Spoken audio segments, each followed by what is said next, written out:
The president noticed his chief of police was ignoring certain crime reports. When he decided to follow him one evening, what he discovered in a dark warehouse would expose a criminal network so shocking that it reached into the very heart of the police force itself.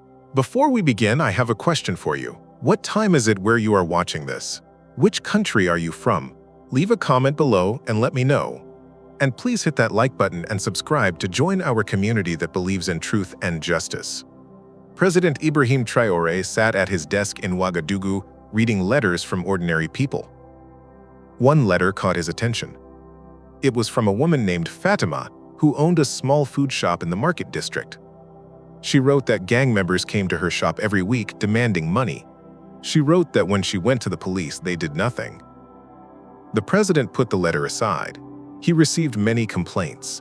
Sometimes people exaggerated. But then another letter arrived 3 days later from a man named Souleymane who owned a phone repair shop. He wrote the exact same story. Gang members demanding money, police doing nothing. Then a third letter came, and a fourth, and a fifth. All from the same neighborhood. All saying gangs were collecting protection money, and the police were not helping. President Traoré called his chief of police. Commissioner Bombara had served for 8 years. He was a tall man with a deep voice who always wore his uniform perfectly.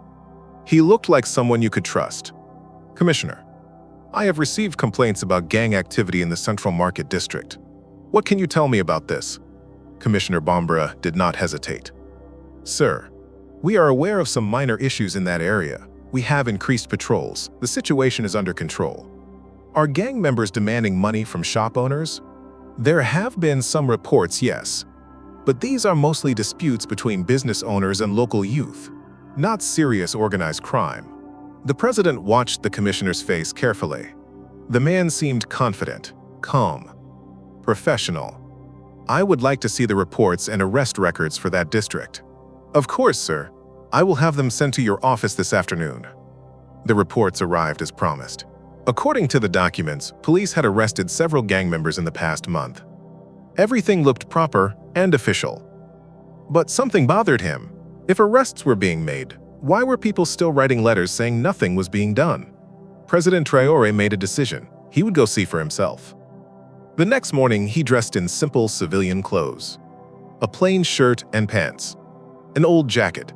A cap pulled low over his eyes. He drove himself to the Central Market District and walked into the busy marketplace. Hundreds of people moved between stalls and shops. Women sold vegetables. Men sold clothes and electronics. The air smelled of grilled meat and spices.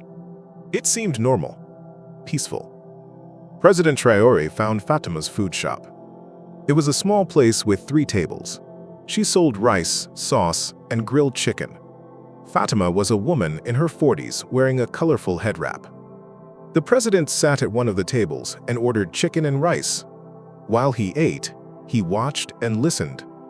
2 men at the next table were talking quietly. He heard one say, "Did you pay them this week?" The other man nodded. "Yes, they came Tuesday, same as always." "How much did they take?" 5,000 francs. They said the price is going up next month. "This is killing my business. But what can we do? If we don't pay, they smash our shops." "Did you try the police again?" The man laughed bitterly. "The police? Brother, the police don't care. Or maybe they are part of it." The president's instincts sharpened. Maybe they are part of it. When Fatima came to clear his plate, he spoke quietly. "Sister, the food is very good. You have been running this shop long?" 5 years. It is hard work, but it feeds my family.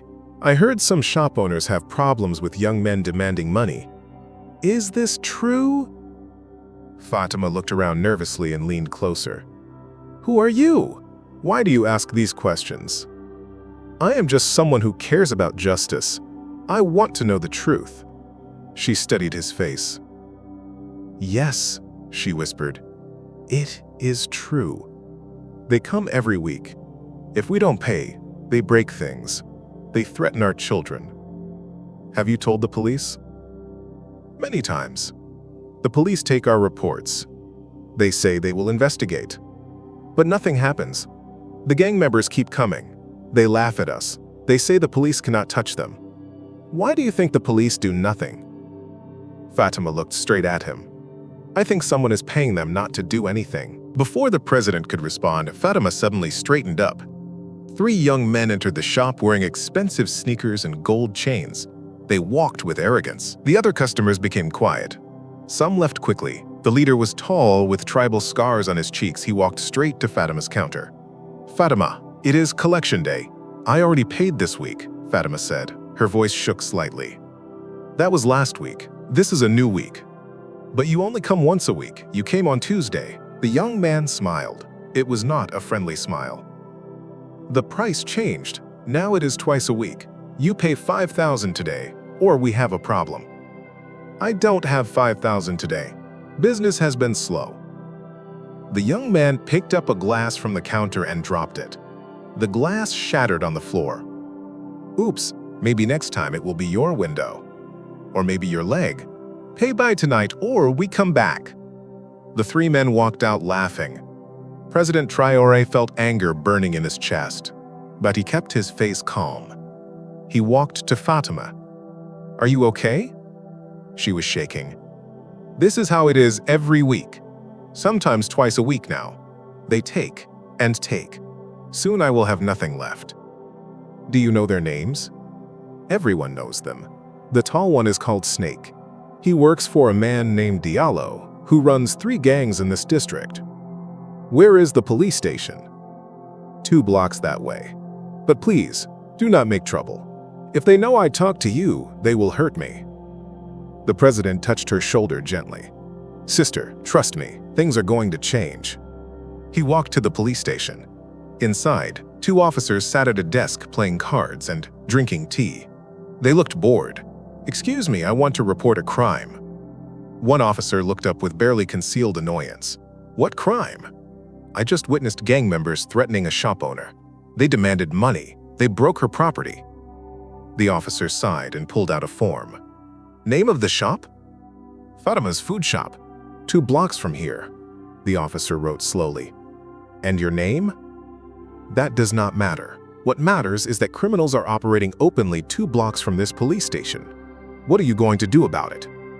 The officer's face hardened. We will investigate. That is all I can tell you. The president looked around the empty station. The card game. The tea. Very busy indeed. He left and walked back to his car. But he did not leave.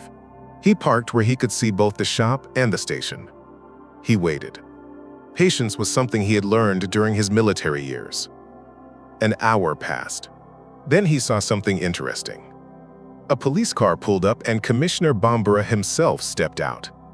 The chief of police personally visiting a small district station. That was unusual. The commissioner went inside for about 10 minutes. When he came out, the 2 officers came with him. They all got into the commissioner's car. The president started his engine and followed from a distance. The police car drove through the city toward the industrial district. Old warehouses and factories. Many were abandoned. The police car turned into the yard of a warehouse. The building looked empty. Windows were broken. Weeds grew through cracks in the pavement. President Traoré drove past without stopping and found a place to park where he could watch. The sun was setting. The industrial district was quiet. He took out his phone and called Colonel Sawadogo, his most trusted military intelligence officer. Colonel, I need you to do something quietly. Check records for a man named Diallo who runs gangs in the Central Market District. Find out if he has a criminal record. And Colonel, tell no one else about this. Understood, sir. President Traoré watched the warehouse. Lights came on inside. 30 minutes later, 2 expensive cars arrived. 4 men got out wearing nice clothes and gold watches. These were not poor criminals. These were men with money. The president took photos. Another 30 minutes passed. Then a truck arrived. The president recognized one of the men who got out. He was a sergeant from the Central District Station. More photos. More documentation. The president's phone buzzed. A message from Colonel Sawadogo. Sir, Diallo has been arrested 14 times in the past 5 years. Charges include extortion, assault, robbery, and illegal weapons. But all cases were dropped or dismissed, no convictions. No prison time. 14 arrests. 0 convictions. That was not possible unless someone was making cases disappear. The president typed back, "Find out which officers arrested him and which prosecutors handled his cases." The answer came 10 minutes later. Same team every time. Officers from Central District Station. And Sir, Commissioner Bambara personally signed off on releasing him each time. There it was, the connection. The chief of police was protecting a career criminal. President Traoré settled deeper into his seat. He would wait all night if necessary. Around 9 p.m., the warehouse door opened. The president raised his phone and started recording video. Commissioner Bambara came out first, laughing and talking. Then Diallo emerged. The gang leader who had been arrested 14 times but never convicted. He shook hands with the commissioner. Like old friends. Like business partners. Police officers and gang members came out together. Talking. Smiling. One officer shared a cigarette with a man wearing gold chains. The president's jaw tightened. This was not an investigation. This was corruption. Police and criminals working together. The men talked for a few more minutes, then went to their vehicles and left. The president faced a choice. Follow them or check the warehouse. He decided on the warehouse. The building might contain evidence. He waited until all the vehicles were gone, then got out of his car. He walked quietly to the warehouse and found a side entrance with a broken window. He climbed through carefully. Inside, the warehouse smelled of dust and oil. The president took out his phone and used the flashlight. In the back corner, he found a table with notebooks. The president opened one and read. It was a ledger listing names of businesses, amounts of money, and dates. He recognized some names. Fatima's food shop. Souleymane's phone repair shop. Next to each name was an amount. 5,000 francs. 7,000 francs. 10,000 francs. This was a collection record. Documentation of protection money. The president took photos of every page. Then he found another notebook listing names of police officers with much larger amounts. 50,000 francs. 100,000 francs. 200,000 francs. Payment records. The gang was paying police officers to look the other way. And at the top of one page, Commissioner Bambara, 500,000 francs monthly. The chief of police was receiving 500,000 francs every month from criminals. Almost 10 times his official salary. The president felt sick, angry, betrayed. He took photos of everything. He searched the rest of the warehouse and found boxes of stolen goods, electronics, phones, jewelry. In another corner, he found weapons, pistols, automatic rifles, ammunition. This was not just extortion, this was a serious criminal organization. And the police were partners in it. The president climbed back out and drove away. When he reached his residence, he went to his private office and called Colonel Sawadogo. It was nearly midnight.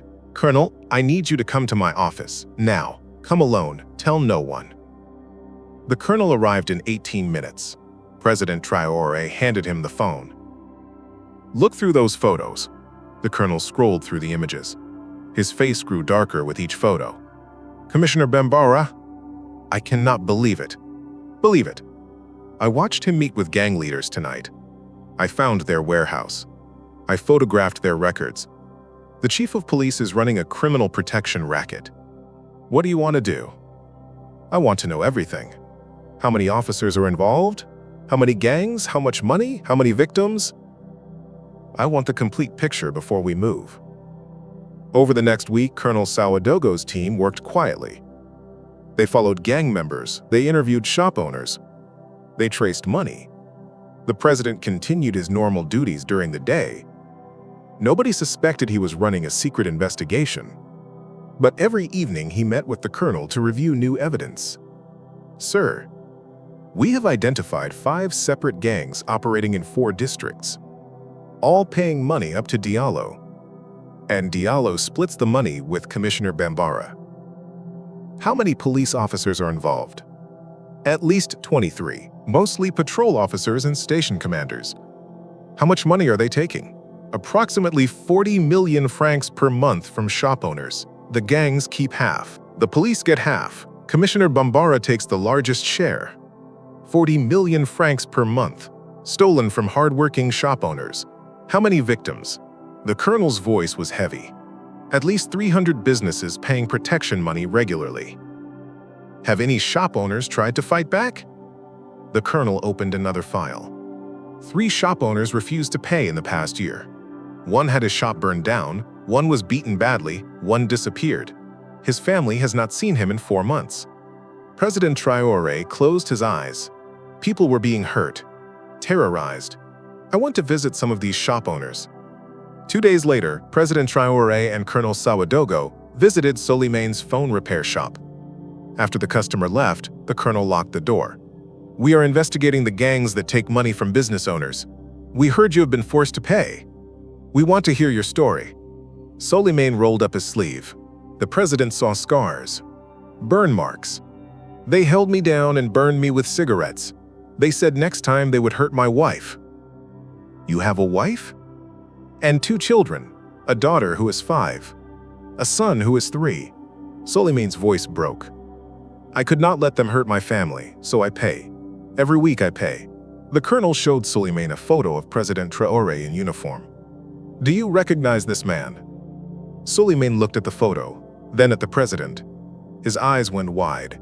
You are President Traoré? Yes. When we arrest these criminals, I need you to testify. Will you do that? Yes, Souleymane said without hesitation. I am tired of being afraid.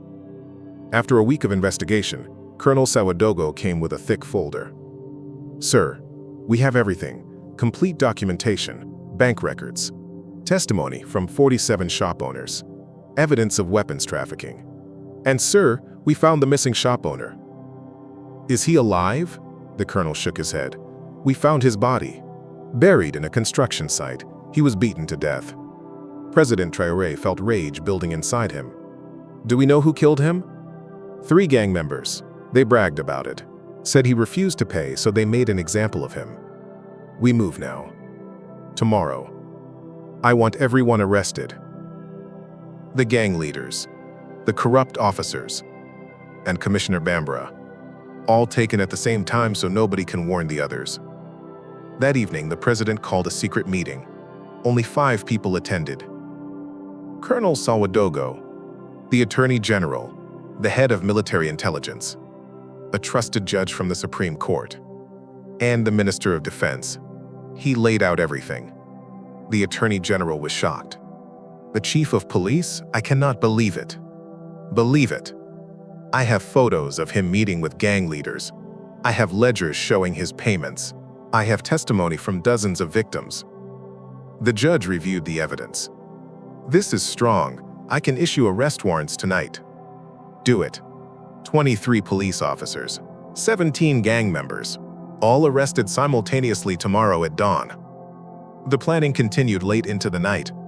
Finally, the president stood. Tomorrow we show the people of Burkina Faso that nobody is above the law. Not gang members, not police officers, not even the chief of police. Dawn broke over Ouagadougou. Across Burkina Faso, 200 soldiers and military police were moving into position. President Ibrahim Traoré stood in the Military Operations Center. Radio reports came in from 40 different teams. Each team leader reported ready. The president picked up the radio microphone. This is President Traoré. The people we arrest today are criminals wearing police uniforms. They have betrayed their oath. They have terrorized innocent people. They have stolen and killed. Today, we remind them that our country has laws, and those laws apply to everyone. Move in. At Commissioner Bambara's house, soldiers knocked hard on the gate and poured through. They found the commissioner having breakfast on his terrace. What is the meaning of this? He demanded. Colonel Sawadogo stepped forward. Commissioner Pierre Bambara, you are under arrest for corruption, extortion, conspiracy to commit robbery, and accessory to murder. The commissioner's face went pale. This is a mistake. I am the chief of police. The warrant was signed by a Supreme Court justice. You will come with us. I demand to speak to the president. The president ordered your arrest personally. At Diallo's compound, the gang leader heard the soldiers and tried to run. He grabbed a pistol and headed for his back wall, but soldiers were waiting. Drop the weapon! Get on the ground! Diallo was surrounded. He dropped the pistol and raised his hands. They searched his compound and found 3 million francs in cash, drugs, weapons, and documents listing protection payments. The operation took less than 2 hours. By 8 a.m., all 40 targets were in custody. News spread fast. By midday, the whole country knew. President Traoré held a press conference. This morning, we arrested 40 people on charges of corruption, extortion, robbery, and murder. Among them is former Commissioner of Police, Pierre Bambara. These people were not fighting crime. They were committing crimes. They formed a criminal organization that terrorized honest business owners. They took protection money. They beat people who refused to pay. They murdered a man for standing up to them. A reporter asked, "Are you concerned about political backlash?" President Traoré, Sango's voice, became firm. "I do not care who his friends are. He betrayed the people of Burkina Faso. He will face trial like any criminal. What will happen to the victims? Every franc we recover will be returned to shop owners who were robbed. We have already seized over 15 million francs. People who paid protection money will get their money back." The president drove to the Central Market District. This time, he wore his uniform. He walked to Fatima's food shop. When she saw him in uniform, she gasped. "You came back? The man who ate here last week. That was you?" "Yes, sister. I came to see the truth for myself. Now I came to tell you that the men who threatened you are in jail. Snake and his brothers were arrested this morning. So was Commissioner Bambara. They will not bother you again." Fatima started crying. Other shop owners gathered around. Word spread quickly. An old man pushed through the crowd. "Is it true? Diallo is in jail?" "Yes, Diallo and all his gang members. They are finished." The crowd erupted in cheers. Some people cried. Others hugged each other. Relief and joy spread through the marketplace. Souleymane came running. "Mr. President, you did it!" The president shook his hand. "We did it together. You and the others who were brave enough to tell the truth made this possible." That evening, the president visited the sister of the murdered shop owner. Her name was Aminata. When she saw who was at her door, she almost dropped her pot. "I came to talk to you about your brother, Musa," the president said gently. Aminata's eyes filled with tears. "Have you found him? Is he alive?" The president took her hand. "I am very sorry. We found his body. He was killed by gang members because he refused to pay them protection money." Aminata collapsed into a chair, sobbing. "I am so sorry. Your brother was a brave man. He stood up to criminals. We know who did it. 3 gang members. They are in custody now. They will be charged with murder. And I promise you, they will spend the rest of their lives in prison." "Will my brother's name be cleared?" "Your brother's name will be honored. He was a martyr for justice. We will make sure everyone knows the truth." The trials began 3 weeks later. The evidence was overwhelming.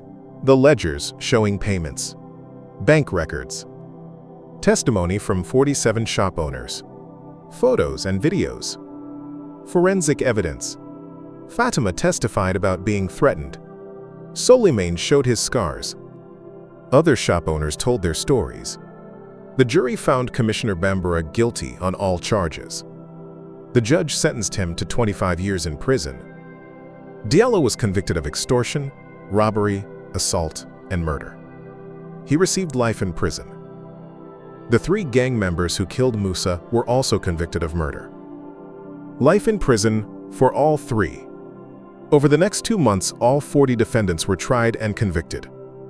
Sentences ranged from 10 years to life, but President Traoré knew punishment was not enough. The system had to change. He announced major reforms. Police salaries were increased. An independent oversight committee was created to investigate complaints against police. Shop owners could report crimes anonymously through a hotline connected directly to military intelligence. He created a victims' compensation fund using the seized money. Every shop owner who had paid protection money received full reimbursement. When Fatima received her money, she cried, "I never thought I would see this again." Souleymane used his compensation to expand his shop. "For 3 years I could barely survive because the gangs took so much. Now I can finally grow my business." The president also ordered a complete review of the police force. 73 more officers were found to have corruption issues. They were dismissed or arrested. New officers were recruited. The president personally addressed them at their graduation. "You are not joining the police to get rich. You are joining to serve the people, to protect the weak, to uphold the law. If you want money, go into business. But if you want honor, then be honest police officers." 6 months after the arrests, President Traoré returned to the Central Market District. He walked through the marketplace talking to shop owners. The change was visible. People smiled more. They worked without fear. Business was better. Fatima had expanded her shop. She now had 6 tables instead of 3. Business is good when you do not have to pay criminals. You can actually save money and grow. I am happy for you, sister.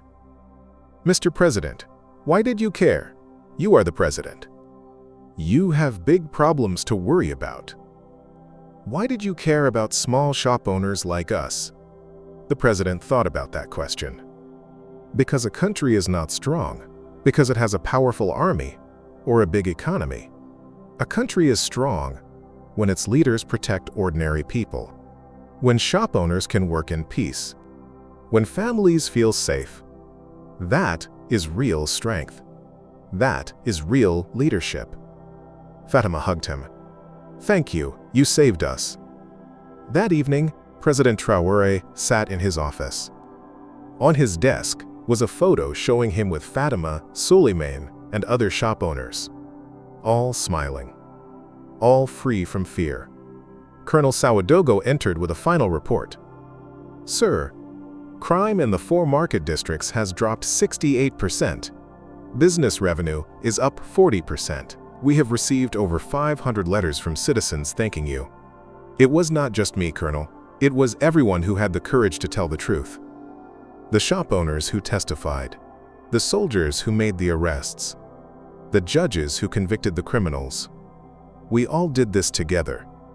What you did took courage, sir." Following the chief of police, investigating him personally. President Traoré looked at the photo on his desk. "I risked nothing compared to what those shop owners risked every day. They lived with threats and violence. They had no security teams. They were ordinary people facing criminals. I just made sure those criminals faced justice." He stood and looked out his window at the city lights. "Colonel, this is what leadership means.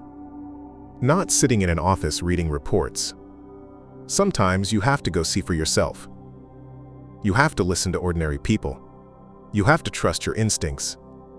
And when you discover something wrong, you have to act.